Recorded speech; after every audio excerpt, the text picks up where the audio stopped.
Hey, good to have you back. Today I'm going to take a look at 12-bar blues. You can't look at a 12-bar blues enough because there's just so much information there and so much for all of us to learn. Okay, so the key that we're going to work in today will be the key of G, and I'm going to assume that you know these chords. Just stick to this position down here. C7, D7, and G7. So one more time, G7 and D and G. Okay, and what we're going to do is take a look at the chord progression, and as well as look at the arpeggios of each of the chords I just played for you. Okay, so here's the chord progression, and there's two ways of looking at this, and you've got to know each one of those. And the one way is just with the chords, the chord names themselves, G7, C7, and D7. Obviously, it's a 12-bar blues, so there's 12 bars there, 12 measures, right? And then we've got the other way of looking at it, and that's with the numbering system, sometimes called the Nashville numbering system, but this numbering system was used, way over 100 years ago. And in classical harmony. So the one chord being G7 in this case, because we're in the key of G. The 4 chord being C7, because again, we're in the key of G. Returning to the 1 chord, G7. And then the 5 chord, D7, 4 chord, C7. 1 chord again, G7, and the 5 chord, D7. Okay, so that's the progression that we're going to look at. But before we dig back into the progression, let's take a look at what we want to do with the chords and the arpeggios. So this might look complicated, but it's not. All it is here's the chord down here on the bottom, right? There's the chord. And here's the arpeggio of that chord. So chord, arpeggio.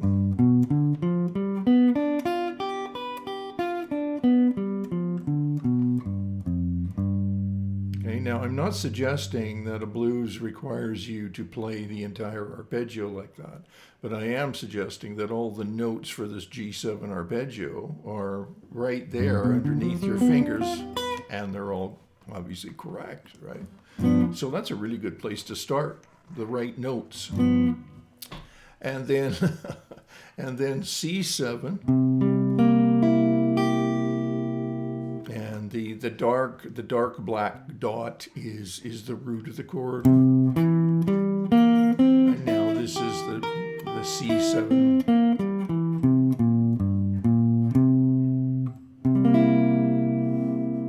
Let's do that one more time.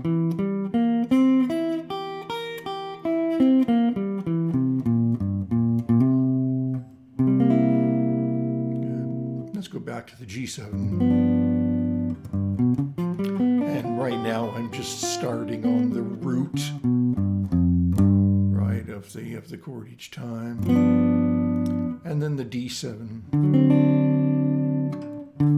root,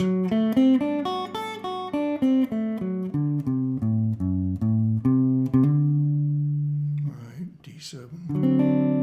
Let's do that one more time.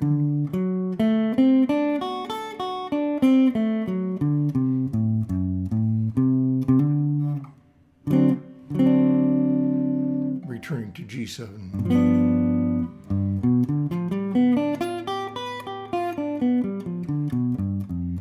Okay, so positions like this, fingerings like this, are we call those vertical because you're just moving across the fretboard vertically.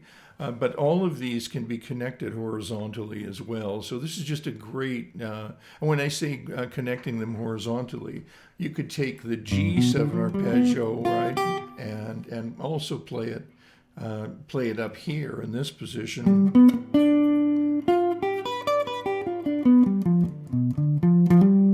which we're using to play the D7 right now. But if you change the root and the position, naturally the arpeggio is going to move just like a chord.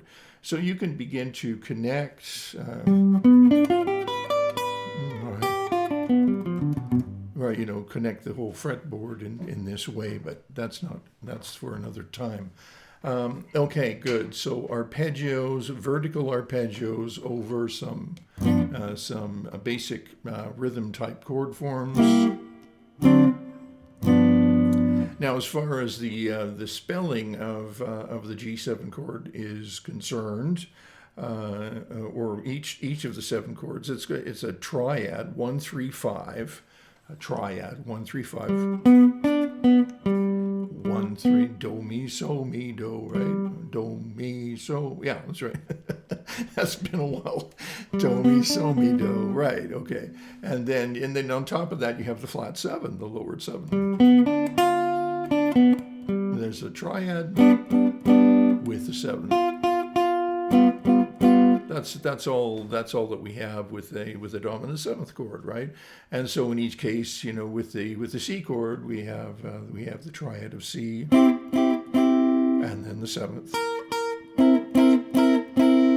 and the same thing would go for the D chord. We have the triad of a D chord and the 7th. Okay, I think that's all pretty self-explanatory. It's always good to parse out your chords like that, to know what the foundation of the chord is, like the triad foundation of the chord. So in the case of a G7, the triad is going to be a G major, right? In case of a C7, the triad is going to be a C major triad with the 7th up on top, right?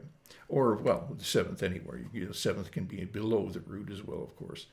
Okay, so that's the way you spell arpeggios. Now, if we take this idea back to a blues, and I'm not using play-along tracks, I'm just, this is just a way for you to start practicing and give you some movement in your practicing and sort of a real-world kind of musical example. Now, you can start with the root, like 2, 3, 4, 1 and 2 and 3, and 1 and 2 and 3 and 4 and 1 and 2 and 3 and 4 and 1 and 2 and 4. Now, as you can hear, I changed to the C and back.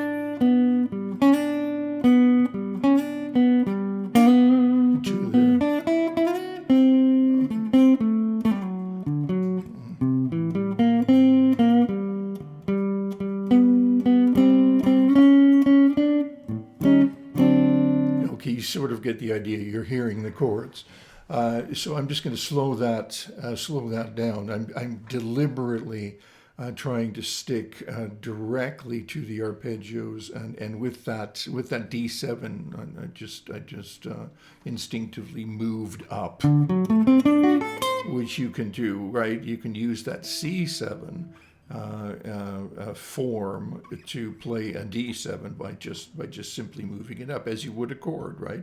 The chords and the arpeggios move together. So C7, D7, C7,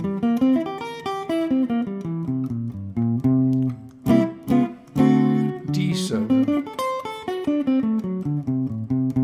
right, and then okay. Now, you don't have to play, this is what I wanted to say, you don't have to keep jumping back to the root. As a matter of fact, it's more preferable for you to move to the closest note in the next arpeggio. So if you're building a line, let me just work on what we've got here going to the C. So G, 3, 4, 1, 2, 3, 4, 1, 2.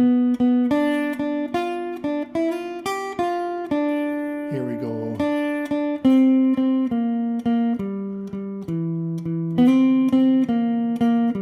So as you can see, I went to the root, but I went to the root an octave above, this root here, because it was close to where I was, and that gives us just simply staying. Keeping your lines as linear as possible, especially when you're changing, is going to be a good idea, because basically it will give us some sensible voice leading, right? And so as far as where to start, you can start anywhere you like in the arpeggio once you're feeling comfortable with it. Let's say if I start on the 3 of the G.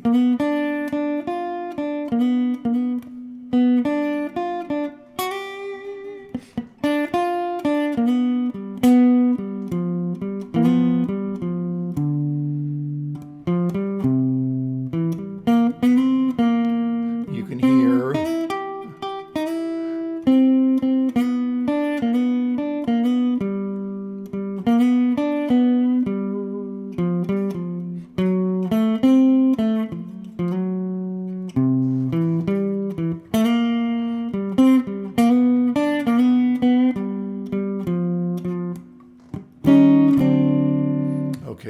you can hear what the objective is. What the objective is to use only the arpeggios of the chords. Very, very, very different approach, than that, right? Very different approach than taking just your basic minor blues scale and wailing over your minor blues scale with maybe some color tones, right? And whatever, when the chords change, well, who cares? No, that doesn't work in this context, because we're sort of leaning a little bit more towards spelling each chord out, right? And defining the chord. And so ultimately, when you're making those chord changes, you should be able to hear the chord changes by just listening to the arpeggios, and I think I've already made that as clear as possible. So just to recap a little bit here, a blues progression is a 1-4-5 progression, normally called a 1-4-5 chord progression. And it can be, the number system can be used in any key, and the numbers won't change. If I played the same progression here in the key of B flat,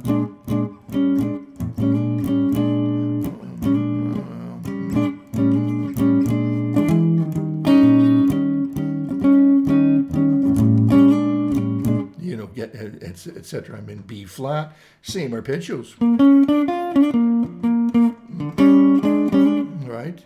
And then now B flat would be my 1 chord, and the E flat would be my 4 chord, and the F would be my 5 chord. So let's say you're getting together with a group of musicians and you say, hey, let's do a 1-4-5 blues in the key of B flat. Everybody should know what you're talking about, right? Okay, and the idea of a numbering system and getting used to that numbering system is a very elegant solution to quick communication, and also for memory, right? And this same idea will apply to jazz standards. It doesn't matter how complex they get. There is a numbering system for jazz standards as well. Okay, so that's basically all I wanted to cover today. That page here is an excerpt from a book I wrote called "Essentials for the Improvising Guitarist," and it's pretty dense. That, like they said, that's just one page of it. and it goes through all the fundamental jazzy sort of chord forms that you probably ever want, and as well as the arpeggios for those chord forms. And there's some theory in the book and stuff too. So we'll do a link to that in the description. And as far as links and descriptions and stuff below the video here, yeah, comment would be great. I'd really love your comments because it lets me know where we're at and where you're at, and if I can provide you with any more information that you need, as well. Yeah, comment. What's the other stuff? Subscribe would be good too. Like and subscribe, and make sure that when you come and visit for any subsequent videos, that you visit with your guitar in your lap and get it tuned up and work yourself through the videos. These are about teaching, right? What I'm trying to do here is build a foundation for a developing player, and for players that want to improve, that want to understand the language of music, that want to understand how that relates to the guitar fretboard and everything that entails, fretboard mechanics and all the nomenclature that we use in music, right? So yeah, that's what I do, and if that's of help to you, make sure you come back with your guitar in your lap. Okay, that's it for today. Thanks a lot for stopping by, and that was basically vertical arpeggios through a 12-bar blues in the key of G.